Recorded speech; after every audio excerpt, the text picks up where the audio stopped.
The human voice. It's the instrument we all play.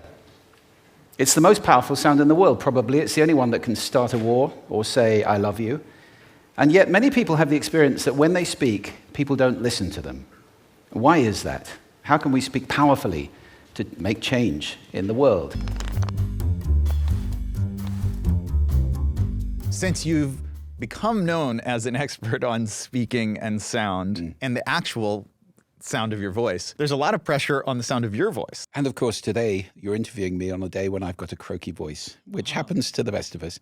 So I apologize for that. I'm taking mentholyptus things. I've got lots of medications which will help with the condition, but you have to go with what you've got on the day. But there are exercises you can do to improve the voice and to, it's like going to a gym and working on your muscles, and then you've got more strength when you're out doing anything. It's the same with the voice. It's also interesting to me because I think that often when people think about how to talk so people will listen, they focus kind of exclusively on the content, but not on how the words are delivered. It's really interesting that you reframe it so that it's not just what you're saying, it's also how you say it.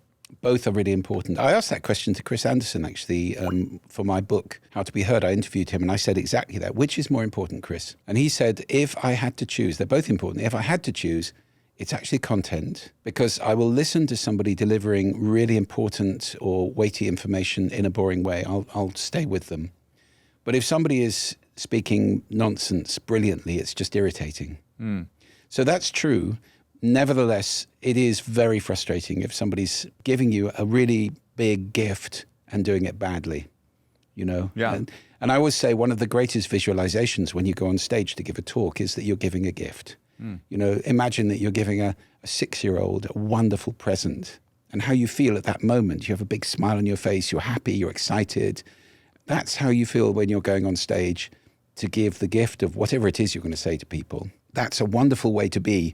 And it helps enormously to have that visualization, and it moves you away from being concerned about yourself and much more into a relationship with the audience, which is generous and happy and based in love. It also focuses you on what's really important, right? Which is people don't really care if you look perfect or if you are stumbling a little bit over your words. They care about what you're giving them and what you're offering them. If you give someone a huge gift, that is going to be a positive moment for them. Yes, but you want to give the gift beautifully as well. Yeah. So, you drop it on the floor and something's lost.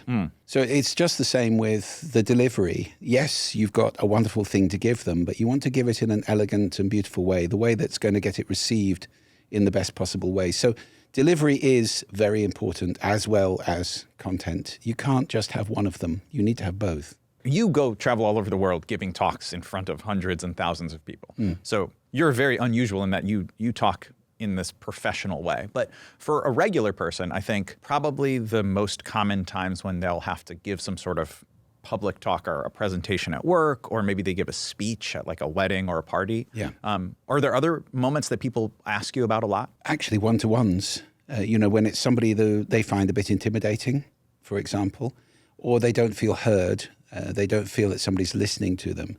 And that's one of the biggest questions I get is, how do I get somebody to listen to me? Yeah. So all of these situations where you feel less than, you don't feel big enough, you don't feel good enough, that's a situation where it's tough and where you have to work through it. Well, let me turn that question back around and ask you the question that everyone asks then. How do you make people listen when you don't feel like you're being listened to? Well, the way not to do that is to say to people, you're not listening very well. That doesn't go down extremely well with people. They get upset. And I'm a great fan of what I call contracts or agreements with people. So, for example, Chris, I've got something really important to say to you. Have you got 5 minutes to give me your undivided attention? Absolutely. I know you were just role-playing, and 100% I'm already in, though. Yes, you have 5 minutes. And if you say no, I say, okay, well, if now's not good, when would be good? We make an appointment, and then if I start talking and you start doing your email or sending a text, I think I have a right to say, Chris, you did say you give me your undivided attention for this. So even somebody who habitually isn't very good at listening or is very distracted or always has something in their hand, those people can still be made appointments with. And it's a very powerful way to get yourself heard. And even to teach them the power of effective listening, which does require total focus. One thing that I wonder about with people like that is sometimes you have this kind of very brief window when you start talking to someone where they're judging, is this worth my time? Is this worth my attention? And I feel like there's the positive and the negative side, which is if you can communicate it in a way that makes it worth their attention, they'll continue giving it to you. But the other side is, even for me, someone who I speak professionally, I don't feel like that's a big insecurity for me. If I know that I've lost someone's, I can see them say, what he's saying isn't important, I'm not going to pay attention, it really gets me in my own head, and then I start feeling insecure, and it's hard for me to even think I should win them back after that. There's a great system you can use to try and avoid that, because the mistake many people make is they work with what's called an inverted Minto pyramid, which is to say the preamble. So thanks for listening to me, Chris. And, this happened, this happened, this happened. And, really the reason I want to talk to you is this, and so on and so on and so forth. So what I'd like to ask you is this, right at the bottom. It's like those emails you get where you read 7 paragraphs before you get to the bit which is actually asking you what they want. Turn it round. Start with, Chris, I'm talking to you now because I need you to do this for me. The reason is this. And if you're interested, here's the background for what happened. So the pyramid is that way. You start with the point. If you always start with the point, it's like I would say to people if they're devising content for a talk, there's an old system that they used to have, the essayists used to do this, which is say, say, say. Say what you're going to say it, then say what you said. So you summarize at the beginning and the end. You give people a reason. It's like if you give people the why first, then you have them with you. They understand why it is they should then give you their attention for the rest of whatever it is you're going to say. I've heard doctors sometimes refer to this as like the doorstop moment, where they have the whole checkup, and then right at the end, as the person's leaving the room, they go, oh, and by the way, is it a problem that I have a boil on my foot? That's a very graphic example, but they say the thing that was the real reason they made the appointment at the very end after everything else. Yes, which is unfortunate. If you imagine the thing as a pyramid and you do the why at the beginning, then you captivate people immediately, as long as there's a reason for them to listen to it. And presumably you've thought about that. There's a concept I teach a lot in my work, which is the relationship between speaking and listening is circular. It's not linear. It's not I speak, you listen.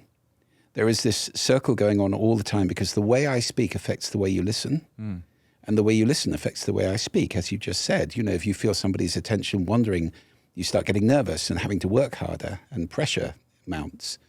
So this is a circle that's going on all the time in a context. Now here we have a lovely context of a completely quiet room, microphones, everybody can hear everything that we're saying. That's not always the case, is it? You wouldn't want to propose marriage to somebody at a noisy Starbucks, shouting at the top of your, well, you might, but you'd have to think about it. You might get a different answer. You might.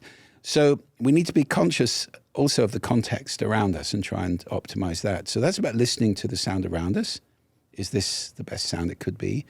And then being conscious of the fact that everybody listens in a different way. And it's a huge mistake that's very, very common. People assume everybody listens like I do. They do not. And once you get that, it changes everything, because you start asking the question, what's the listening I'm speaking into? So what's your listening? Now, right now, I can tell you're listening to me very attentively. You're looking at me. You're giving me signals that show me you're with me and so forth. If you were lolling back in your chair, staring at the ceiling, I'd have a different feeling. Yeah. So what's the listening I'm speaking into is a great question to be asking, because you can then adapt your delivery, whether it's pace, tone, vocabulary, body language, content. It all can be changed to fit the person you're talking to. That's how you hit the bullseye instead of missing the target altogether. It also is really interesting to think about this for me, because I think there's quite a lot of information out there about how to speak and how to make yourself be heard, especially in this kind of, self-help optimization space. There's a lot about how to be the person where people listen to them. And that's kind of very self-aggrandizing. There's a lot of ego in that. There's much less in how to listen, how to be generous, how to give the attention to someone else. And one thing that's really resonating with me about what you're saying is the idea that when we listen really well, it's this virtuous cycle where the whole conversation, we get to speak better because we are listening well. And the whole thing feeds on each other. I'll give you a number. My TED Talk on speaking, which is the one that's gone completely ballistic and is the top 10 of all time, has been seen by 5 times as many people as my TED Talk on listening. Now that says something to me. You know, we're in a world where we're very keen to be heard, but not so interested in listening. And that doesn't work very well if you think about it. If everybody is speaking to be heard and nobody's listening, that's a fail. So listening to me is the foundational skill, and it's the thing that is, I think, in danger in the world today. We're seeing the lack of listening all around us in polarization, demonization, trolling, aggression, rudeness, the conflation of opinions with facts, which I talked about in that TED Talk on speaking, as dogmatism, one of the 7 deadly sins of communication. That's all around us now. And it's all founded in not listening to other people, being in oneself. I'm right, you're wrong. That's the way it works at the moment. It's so wrong. We're not in a zero-sum world. 2 people can be right and have different views because they're in their own perspective. They've got their own history, their own values, attitudes, beliefs, their own listening positions, their own everything. And they can have very different views and both be right. People do everything and say everything for a reason.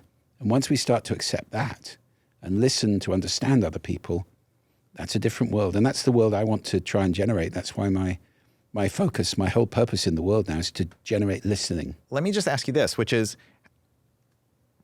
in really like a practical way, if I want to make my voice sound better, I can warm it up. There's all sorts of vocal warm-ups that you can find that you have taught people.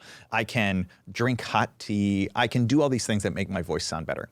What are the practical exercises that people can do to listen better rather than speak better? Well, first is to rediscover your connection with silence. Over half the world's population lives in cities now and very rarely experiences silence or nature sound, which is another topic entirely. So we evolved over maybe 300,000 years. Homo sapiens has been here, and 3 million years before that, our ancestors. We evolved in pretty quiet situations, birdsong, water, wind, and so forth. We're now in a very different situation, and we're dealing with noise all around us.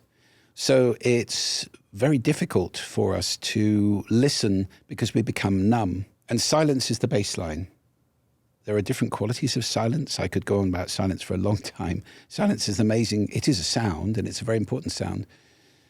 Getting silence into your life is a very excellent way of resetting your ears, reacquainting yourself with a baseline from which you can then work and listen afresh. It is refreshing. Simply 3 minutes a couple of times a day is very helpful. So you might have to go and lock yourself in a bathroom or a closet or something in order to get it in a city, and absolute silence not necessarily the quietest thing you can get. Of course, if you're lucky enough to live near nature, you can go and do Shinrin-yoku, forest bathing, get out into nature and listen to beautiful tranquility as well. That's also good for you. So doing that and getting away from the noise, that's a very, very good thing to do in the first place. And then I have some exercises for listening skills in conversation, particularly like this. You're doing one of them very well all the time now, which is rasa, which is receive. That is to say, pay attention, look at the person who's speaking, appreciate the little things you're doing, like nods and, eyebrow blinks, raised eyebrows, smiles, head bobs, all of those, exactly, all of those kind of things. The S is summarize, which you've been doing as well, often uses the word so. It's a very important little word that got abused for years when everybody was starting every sentence with the word so. So what I've understood is this, or so what we're saying is this, or so what I got is that right? Checks receipt. And then the A is ask questions. Ideally open-ended questions, why, what, which, when, where, who, those kind of questions that do not permit the answer yes or no. So rasa, receive, appreciate, summarize, ask. That oils conversation very well. And actually a man told me after I taught him that, he came back months later and said, you saved my marriage with that thing. Wow. So it's very, very effective in conversation. So there's a couple of steps on the way to becoming a better listener. Silence, Rasa? I would say I am challenged the most by silence. I like to fill silence. I like to have jokes or laughter or overlapping conversation. And that's something I've really had to learn about. And one of the ways that I have learned about it is by professionally interviewing people, because something that I think is kind of journalism 101, interviewing 101, and yet is such an incredibly effective tool. I am always shocked by how well it works, is ask the question and then don't say anything.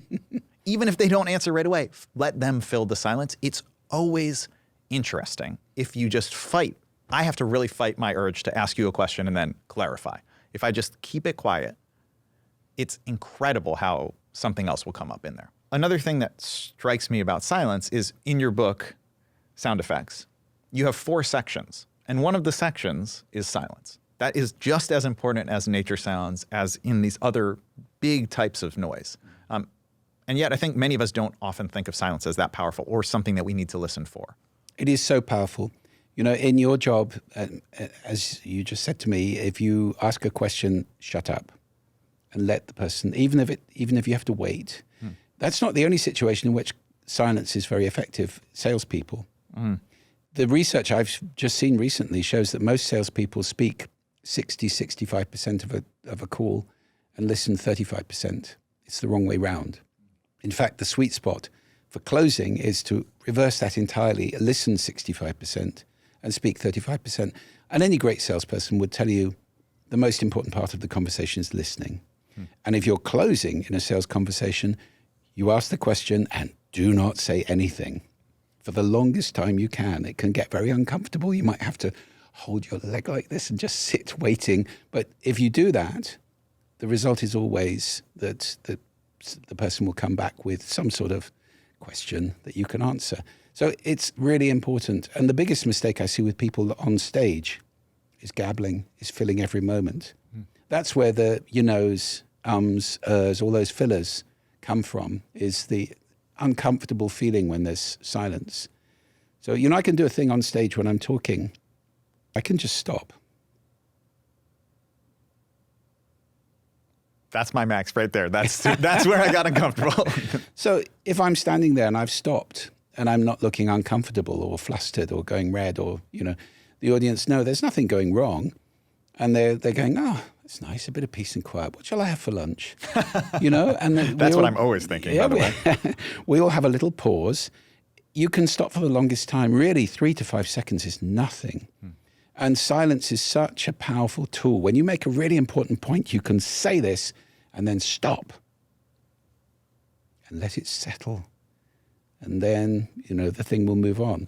So being comfortable with silence, I think, is the foundation of all powerful speaking, really. You also have an acronym for how to speak well. That's HAIL. Talk us through what HAIL is. Okay, HAIL, which means to greet or acclaim enthusiastically, which is nice. It stands for honesty, which is to be clear and straight. Not use jargon, not confuse people, not try and impress people with big words or, you know, complex ideas.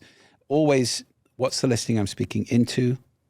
What kind of language is going to get this across in the most effective way? So honesty, clear and straight. The A is authenticity, which means being yourself. I love Susan Cain's talk. I remember I met Susan after that talk and said, do you know your life is going to change completely after you did that? She gave a wonderful talk about the importance of valuing introverts.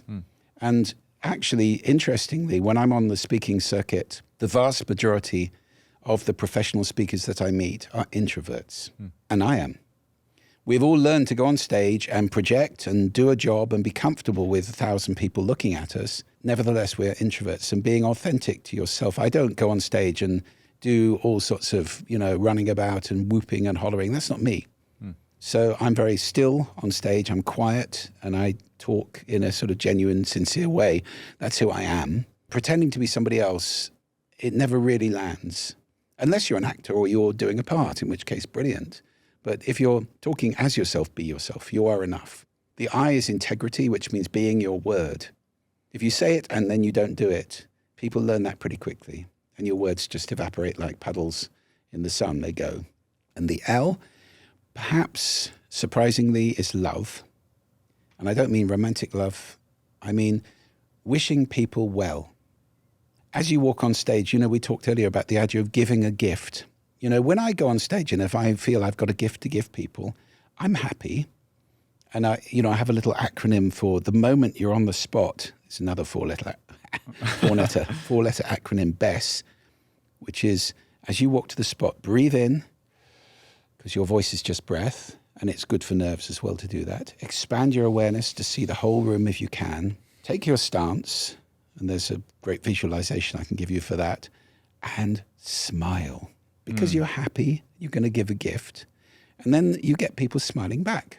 And you've made a relationship with the audience which is positive and happy. The smile one is interesting because I feel like that's one that I remind myself of a lot consciously. The way it was once told to me is, if you're ever not sure what to do with your face, try smiling. And it is amazing how dramatically that changes the tenor of an interaction. If I just, instead of giving them this dull kind of intimidating face, if I smile, and then we start having you obviously don't want to be smiling if they're telling you a tragic story, then it's disturbing. But most of the time, it really does change things to have that kind of openness on your face. When it's intentional. There are people I've met who smile almost constantly because they've learned that, they don't feel enough, or there's something they're trying to make connection all the time and there's a discomfort about it. So they're smiling all the time. That becomes meaningless. So one of the great things I love about speaking, and particularly speaking on stage, is it's the time when I'm probably most conscious. You better be conscious if there's 1,000 people looking at you. When are you going to be conscious if not then? And I think a lot of the work that I do and a lot of what I talk about, both speaking and listening, is really about consciousness. It's about becoming a more conscious human being. So when on stage, it's conscious gesticulation, conscious stance, conscious of the connection with the audience and the listening I'm speaking into, conscious of the way that dynamic is working. Are they looking tired? Is it just after lunch? I often get that, what's called the graveyard slot. You probably do as well. Oh, he's a TED speaker. He can deal with that. We put him on at 2 just when everybody's tired and so forth. So being conscious of the whole situation, when I go into a big venue, going to see the AV guys, we've got a wonderful crew here. Hello, I'm Julian. How are you? Making connections with people, because all of it matters. All of it has an effect. So I love that whole process of switching on and being conscious about every step, the tech, the prep, the rehearsal, the checks, the people around, and then the walking on stage and doing your best job to deliver. I was very lucky with that last TED Talk. I'd done 4 in successive years before that, so I had practice. And so fortunately, I was able to do that one really well, which, was quite important, because if you're going to stand on the TED stage and speak about speaking, the bar is high. Yeah, that's sticking your head above the parapet big time. For me, with both speaking and listening, I come at this as someone who professionally has worked in comedy, but also I used to teach 5th grade at an elementary school. And I'm always so struck by how, especially Hale, all of those pieces are so much what it takes to talk to kids. And kids are such perfect barometers of whether you are being honest, authentic, whether you have integrity, and whether you're coming with love. Yeah, because they haven't learned how not to do that. Yeah, and they'll just tell you, that's not true. Yeah. Or you're not. If the biggest thing that I learned in the classroom was you have such a tendency as a teacher, especially a new teacher, to say, in our classroom, we do not throw paper into the trash. We get up and we put it in. And kids go, okay, well, if that's a rule, there's always at least one kid that says, well, I'm going to test if that's a rule. And then they throw the paper in the trash and you don't do anything. And they go, okay, well, that's not a rule then. There was no integrity behind it. And adults are like that too. They're just a little sneakier about it, I think. Yeah, it's so true. So I think integrity is one of the most difficult things in life, because we all like to impress people or to be liked, and we will say things to get liked. So ego is the driving force behind a lot of behaviors which are not very helpful. One of the things I talk about is internal listening inside to the voice inside you. And a lot of people have a very negative voice. There's a critic in there going, you idiot, don't get on that dance floor. You'll mess that up. Don't do that. All that kind of negative self-talk. And the answer to that is to realize that you're not that voice. If you're not that voice, who are you? You're the one listening to the voice.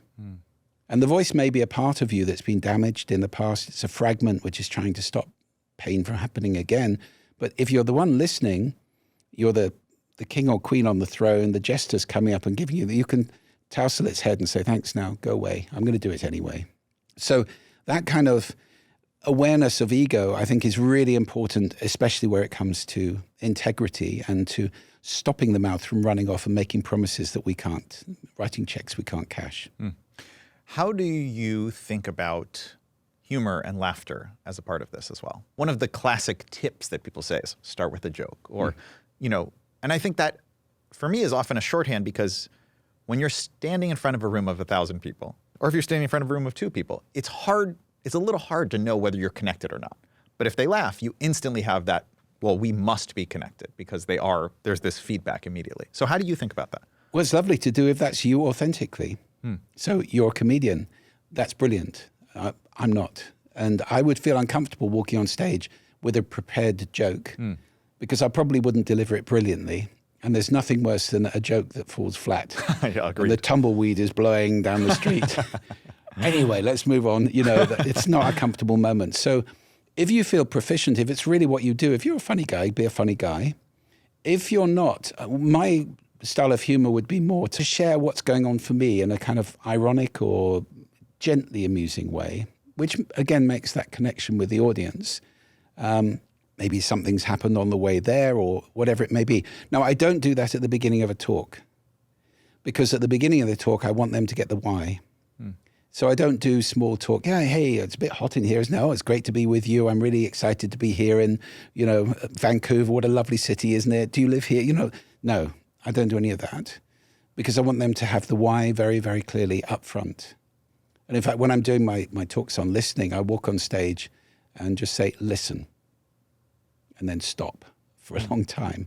And then we talk about what's that? That's the sound of listening. It's a very important sound. Why is it important? And so forth. So when you're starting something, you can grab attention. You can make a controversial statement of some kind. Did you know this? Or, here's something that you're going to disagree with. You can ask a question. You can give them a huge result that they would like. Would you like to ... Whatever it is, it's the why. And it's very important that that's the pinnacle of your pyramid. Everything flows from that. Then I might make jokes. I might be, in my own little way, gently amusing. But I'm not going to crack gags. I'm not going to do routines. I'm not going to try and do, stand up, because that's not who I am. It would be inauthentic. Yeah, I think that authenticity piece is something that it is intuitive, but it's also not obvious, and it's really difficult. One question that I have for you, that it can be about authenticity, it can be about other things as well, is when someone else is speaking, what should we be listening for? I talk about listening positions, and that's very important. There are lots of ways you can listen, and there are many models of this out there. So people talk about active listening. I talk about conscious listening. That's the thing I like to talk about, because the whole conversation to me is about consciousness. And listening for is one listening position. It tends to be what I would call critical listening, which is, what's in this for me? Where's the value in this? Is this important? Is this useful? Shall I go somewhere else? And you get a lot of that. I mean, the most uncomfortable situation, anybody who's been to, for example, an exhibition, you get those conversations where people are always looking over your shoulder to see if there's somebody more important that they should be speaking to, checking your badge, are you significant? That's a very hard-edged critical listening. There's nothing wrong with critical listening. It's very useful in business, but it may not be what you want to take home, where you might want to move into empathic listening, which is feeling the other person's feelings, listening with your heart as well as your ears and your eyes, and going onto their island and really seeking to understand what's going on for them. People say there's 3 things we want in a relationship: to be heard, to be understood, and to be valued. And empathic listening does all 3 of those. But again, you wouldn't necessarily want to do that at work the whole time.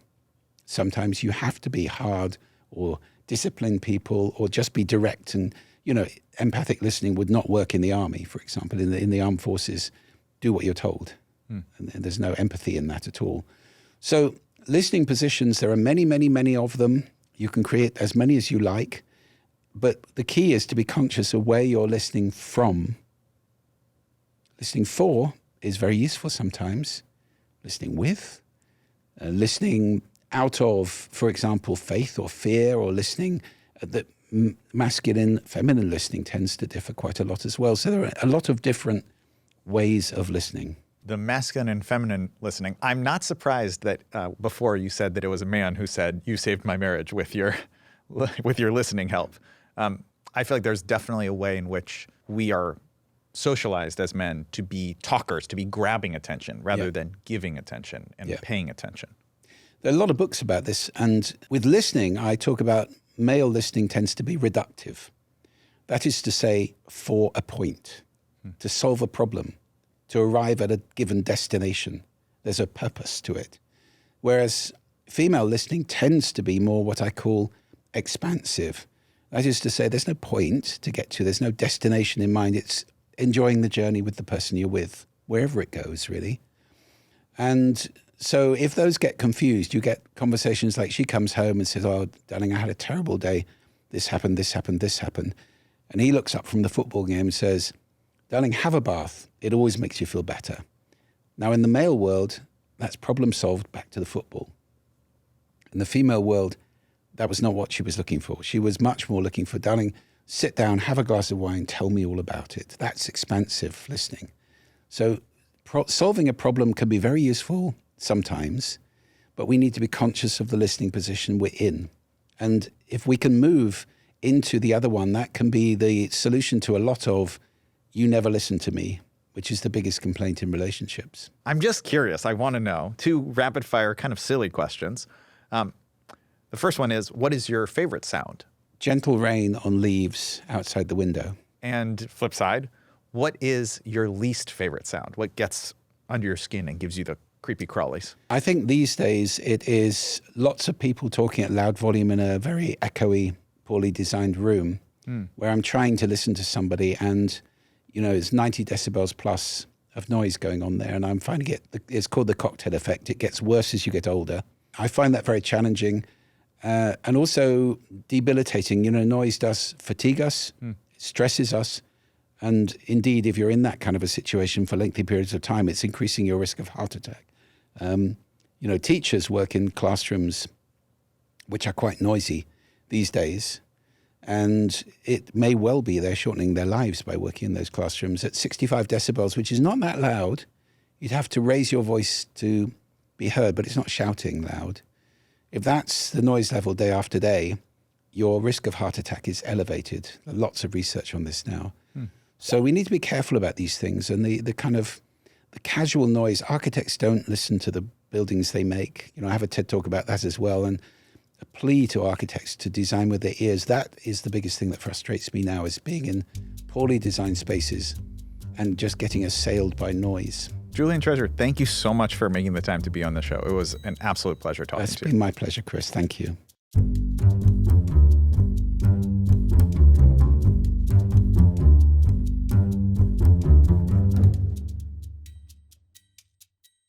Hi, everyone. I hope you enjoyed this episode of How to Be a Better Human. Before you go, please click the like and subscribe button to get alerts on inspiring TED Talks and interviews. You can also head over to TED's own podcast channel, the TED Audio Collective, where we publish even more video podcasts. Thank you so much and hope to see you soon.